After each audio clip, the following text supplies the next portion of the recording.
This presentation is focused on the clinical challenge of rehospitalization within the skilled and long-term care setting at Pleasant View Center.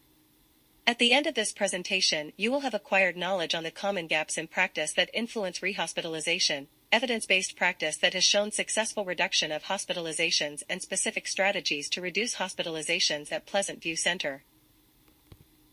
15 to 25% of patients admitted to LTC facilities are rehospitalized within the first 30 days of admission. Rehospitalizations result in disruptions to the continuity of care, increased healthcare costs, emergency room burden, and can expose patients to increased risk of infection, falls, and delirium, especially in the elderly. Common influencers of rehospitalization include communication gaps, inadequate knowledge of staff, patients, and families, limitation of resources at the center level, and lack of early identification of condition changes. As a nurse, you play a vital role in avoiding unnecessary rehospitalizations, and with the proper knowledge and process, hospitalization rates can be reduced at Pleasant View Center. This presentation will focus on several strategies to tackle the clinical challenge of elevated rehospitalization rates that include enhanced education on common admitting diagnoses, early identification of changes of conditions, improved familiarization of resources available to the center, enhanced optimization of advanced care planning with patients and families, and streamlined communication among the clinical team. Research has linked 6 conditions to approximately 80% of potentially avoidable hospitalizations among LTC facility residents. CHF, COPD, pneumonia, urinary tract infections, cellulitis, and dehydration. Congestive heart failure, or CHF, accounts for 11.6% of hospitalizations among long-term care residents.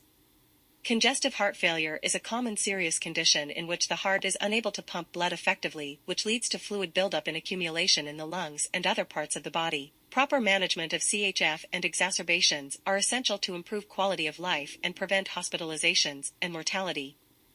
Common symptom presentation and CHF include dyspnea or shortness of breath, especially with exertion or when lying flat, swelling, particularly in the legs, ankles, and feet, fatigue and weakness, rapid or irregular heartbeat, persistent cough or wheezing, increased urination at night, weight gain, cyanosis or blue-tinged appearance related to decreased blood flow, confusion and decreased appetite or nausea. The nursing team should notify an advanced practice provider if any of these symptoms develop or are noted to be worsened. Evaluation for CHF exacerbation may include chest X-ray, laboratory studies, and clinical presentation. Facility management includes diuretic therapy, often additional dosing, cardiac medications such as ACE inhibitors, beta blocker, aldosterone antagonists, and digoxin, low-sodium diet, supplemental oxygen therapy, encouragement for exercise and activity, and in some cases, palliative care consult. Nurse management and monitoring for CHF stability includes daily weights to help detect fluid retention early. An increase of more than 2 to 3 pounds in 24 hours or 5 pounds in 1 week may indicate an exacerbation of CHF. CHF in long-term care requires a multidisciplinary approach involving medication management, lifestyle modifications, close monitoring, and caregiver education to prevent exacerbations. COPD accounts for 6.5% of hospitalizations among long-term care residents, is one of the most common admission diagnoses that could be avoided. Chronic obstructive pulmonary disease, or COPD, is a common condition which involves a combination of chronic bronchitis and emphysema, which leads to obstructive airflow within the lungs. Common presentations of COPD include dyspnea or shortness of breath, especially during exertion, persistent cough that is productive or non-productive, wheezing, fatigue, increased sputum production that may be thick and difficult to expel, frequent respiratory infections, cyanosis, and unintentional weight loss due to increased energy expenditure from breathing. Evaluation for COPD exacerbation at Pleasant View Center may include chest X-ray, laboratory studies, and clinical presentation. In-house management for COPD may include inhaled bronchodilators and corticosteroids, oxygen therapy, antibiotics, respiratory therapist evaluation, smoking cessation, nutritional support, and in some cases, palliative care consult.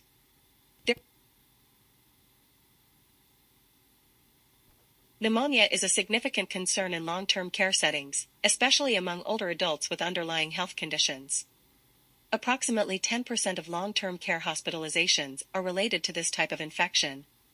Pneumonia is an infection within the lungs that poses potential threat to serious complications.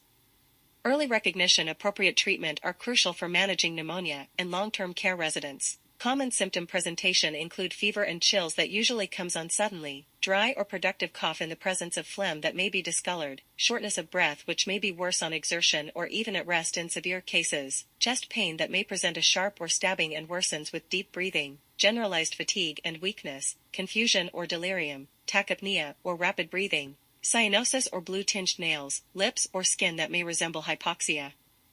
Evaluation of pneumonia may be based on clinical presentation or involve use of X-rays or laboratory tests. Treatment of pneumonia in the long-term care setting involves antibiotic therapy that may include 1 or 2 antibiotics. These antibiotics can be given orally or intravenously. Oxygen supplementation may be required to maintain adequate oxygen saturation among patients with hypoxia. Fluid and hydration management is crucial to assist in setting of mucus and preventing dehydration. Antibiotics and pain relief may be used to reduce fever or manage pain associated with the pneumonia. Further respiratory support may be necessary, including nebulizer treatments or CPAP/BiPAP. Close monitoring and trending of vital signs, especially oxygen levels, is crucial to assess the response to treatment and detect any further deterioration. Nursing should monitor closely for signs and symptoms of sepsis or respiratory failure. Any notation of clinical signs of sepsis should be reported to the covering provider urgently. Dehydration is another common issue in the long-term care setting that has been tied to about 10% of hospital admission diagnoses. Older adult patients are at increased risk for dehydration due to decreased thirst sensation, medications, and other chronic illnesses. The most common signs and symptoms of dehydration include dry mouth, increased thirst, decreased urinary output, fatigue and weakness, confusion, lightheadedness or dizziness, dry skin, hypotension, tachycardia, and constipation. Evaluation of dehydration may include clinical presentation and laboratory studies. Treatment of dehydration in long-term care can include fluid replacement with oral fluids or intravenous fluids that may or may not involve fluid tracking. Proactive management of fluid intake is key to preventing and addressing dehydration at Pleasant View Center. The diagnosis of urinary tract infections in the long-term care facilities account for up to 14% of hospital admissions. An infection within the urinary tract may present with common signs and symptoms of frequent urination, urinary urgency, dysuria or pain sensation felt during urination, cloudy or odorous urine, hematuria or blood in urine, confusion, fever or pelvic, back or abdominal pain. Evaluation of a UTI may include clinical assessment, urinalysis with reflex to culture and sensitivity, as well as laboratory studies. Treatment for in-house care may include antibiotics, hydration, pain relief, monitoring for worsening or persistent symptoms, and preventative strategies to reduce risk of recurrent urinary tract infections. Preventive strategies may consist of hygiene, catheter care, timed toileting schedules, and incontinence care. Prompt recognition and treatment are essential to managing urinary tract infections effectively and preventing hospitalizations in the long-term care. Cellulitis is the last of the 6 most common diagnoses responsible for 5% of hospitalization among long-term care residents. Cellulitis is an infection of the skin and soft tissue that, if left untreated, could lead to sepsis. Common symptoms of cellulitis include redness, swelling, pain or tenderness, fever, blisters or skin lesions, chills, and malaise. Identification of a cellulitis infection is often made by clinical presentation. In-house management includes antibiotics either for or oral, wound care, pain management, elevation of site to reduce swelling, monitoring of symptoms to evaluate for worsening or resolution, and preventative strategies such as proper hygiene and identification of early signs of infection. After reviewing the 6 most common diagnoses for hospital admission from long-term care centers, we can now further focus on in-house management of these diagnoses to avoid unnecessary hospitalizations. It is estimated that approximately 45% of hospitalizations from long-term care centers are avoidable. This is because the long-term care setting, including Pleasant View, is set up with appropriate resources to care for sick patients right at the center. It is important that resources are optimized for stable patients at the center so that resources at the emergency room can be available for true emergent cases. Not only are hospital transfers a burden for the emergency department and hospital, but transportation, including 911 services, can be inappropriately used and subsequently hindered. If a patient is stable and not in a true emergent situation, they should remain at Pleasant View Center for ongoing care. Resources available at Pleasant View Center for patient evaluation regarding change of conditions include advanced practice providers through Align Med Partners in-house availability Sundays through Fridays during regular business hours of 7 a.m. through 5 p.m. After-hour advanced practice provider support is available through Third Eye Health on evenings, weekends, and holidays. Concord Hospital phlebotomy team routinely visits Pleasant View Center every morning from Monday through Friday to complete all scheduled blood draws. Stat blood draws are collected by in-house IV, certified nurses and processed through Concord Hospital Laboratory. Trident Care is a mobile radiology team contracted with Pleasant View Center to provide X-rays, ultrasounds, and EKGs upon request without patients having to leave the center. On-site palliative care consultations and routine care are also accessible at the center. There is also access to several resources to address management of common diagnoses right at the center, including IV placement and specialty support if necessary through Access RN. This IV specialist team travels directly to the center to assist staff with placement of hard-to-achieve IV access. Trident Care does also provide access to PICC line placement and verification at bedside. Pleasant View Center is provided pharmacy services through Health Direct Pharmacy in Concord, New Hampshire that includes multiple daily deliveries of medications, stat orders, and access to a stocked emergency kit of commonly used medications on site. In addition to respiratory therapists, Pleasant View Center has a stacked team of medical professionals that visit the center routinely to provide patient care including specialties of dental, audiology, podiatry, optometry, and dermatology. For referral or contact information regarding any of these resources, please speak with your nursing supervisor or leader.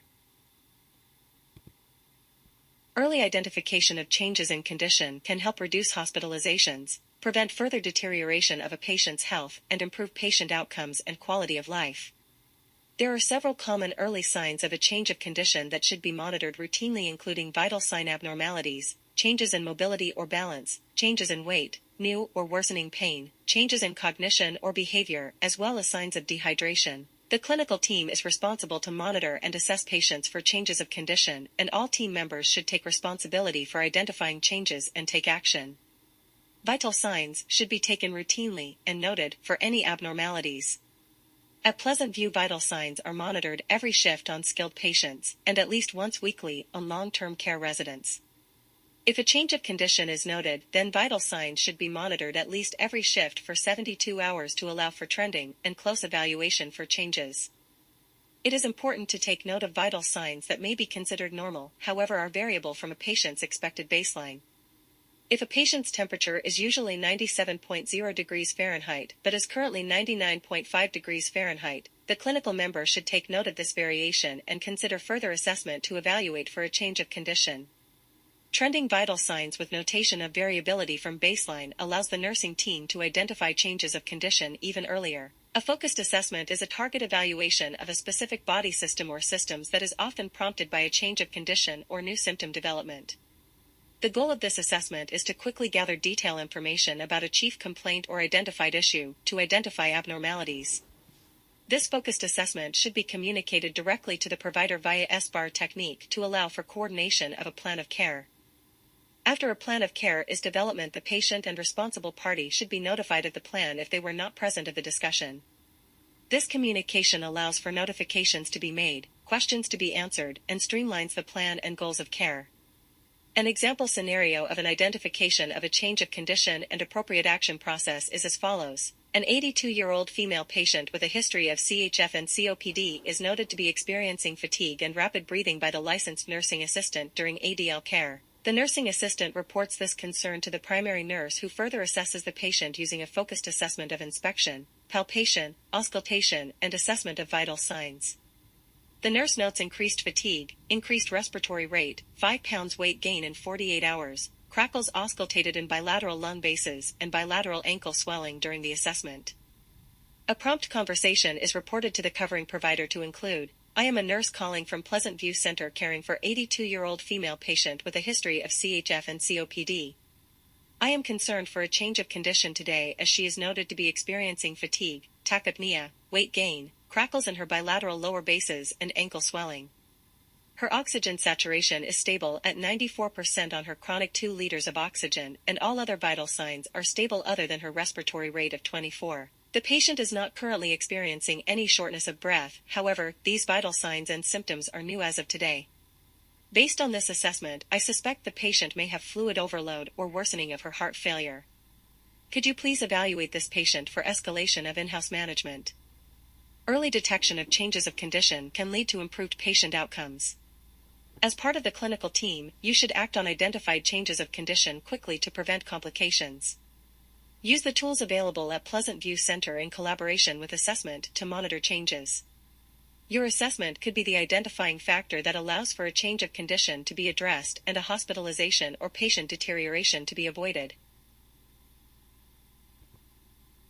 It is urgent that nursing follow a detailed process after a change of condition as identified. Acquiring a current set of vital signs in a complete focus assessment is crucial, and the assistance of the correct diagnosis of the patient's condition. Nursing should act within their scope of practice and with autonomy to implement urgent nursing interventions such as ensuring a safe environment, patient positioning, prevention strategies to avoid deterioration, risk assessments, use of assistive devices, oxygen application, and administration of ordered medications to prevent negative patient outcomes. Advanced practice providers should be notified about a change of condition in a timely manner. This allows for a plan of care to be developed and further patient deterioration to be minimized. Report should be given to the advanced practice provider in the form of an SBAR, including description of the situation of the change, patient's background, assessment completed and recommendation for action. The nurse plays a crucial role in managing changes of condition at the facility. It is the duty of the nurse to advocate for the patient, encourage adequate use of in-house resources, and avoid unnecessary hospitalizations. The nurse will collaborate with the advanced practice provider to develop a plan of care that addresses the patient's clinical concern and is in line with the patient's goals of care. The nurse will communicate any care preferences that have been previously set by the patient that may include direction for do not resuscitate, do not intubate, do not transfer, comfort-focused care, no intravenous medications or fluids, or no diagnostic studies. This communication between the nurse and the advanced practice provider is essential to ensure that the patient's wishes are followed. After a plan of care is developed, the nurse will ensure the patient and/or responsible party are aware and consenting to the plan of care. The nurse will continue to monitor the plan and its outcomes on the patient's clinical change. The nurse will continue to timely communicate any further changes, deterioration, or progression to the advanced practice provider. The nurse plays the primary role in identifying and responding to clinical condition changes to ensure timely intervention that can prevent patient complications and improve outcomes. Setting goals and confirming advanced care planning are essential to avoiding unnecessary hospitalizations. Advanced care planning and goal clarification is more than just defining a code status.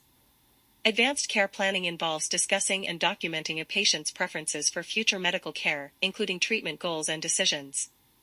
Advanced care planning is essential to ensure that a patient's wishes are respected and allows for guidance with their health care. Upon admission to Pleasant View Center, goals of care included code status are addressed and documented by the admitting nurse team. Further conversation regarding advanced directives, treatment goals, and plan of care are conducted by the advanced practice provider and social services. Setting goals and confirming advanced care planning are essential to avoiding unnecessary hospitalizations. Advanced care planning and goal clarification is more than just defining a code status. Advanced care planning involves discussing and documenting a patient's preferences for future medical care, including treatment goals and decisions. Advanced care planning is essential to ensure that a patient's wishes are respected and allows for guidance with their health care. Upon admission to Pleasant View Center, goals of care included code status are addressed and documented by the admitting nurse team.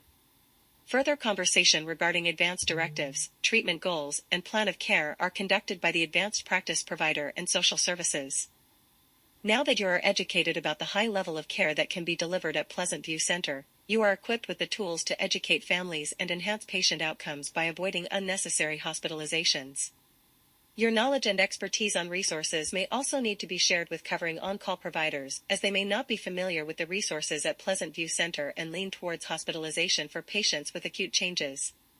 Advocating for your patients includes offering insight to available resources at the center to streamline interdisciplinary care. Advanced care planning and goal clarification is a continued process that requires ongoing confirmation and adjustment.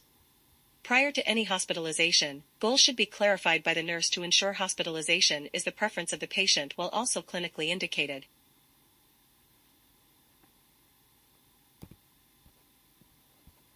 An estimated 45% of hospitalizations from long-term care facilities could have been avoided. We have identified the two biggest components that lead to rehospitalizations as insufficient knowledge and communication. We have identified frequent changes in condition and the importance of early identification to optimize outcomes. The 6 most common admitting diagnoses have been reviewed and in-house treatment plans have been discussed. The significance of communication with patients, families, responsible parties, and the nursing team has been promoted, and the importance of advanced care planning and goal clarification has been presented. With this knowledge, improved communication, and resources available at Pleasant View Center, unnecessary hospitalizations can be reduced. Thank you for your time viewing this presentation and your support with improving the rehospitalization rate at the facility. Your commitment is essential to Pleasant View Center's success.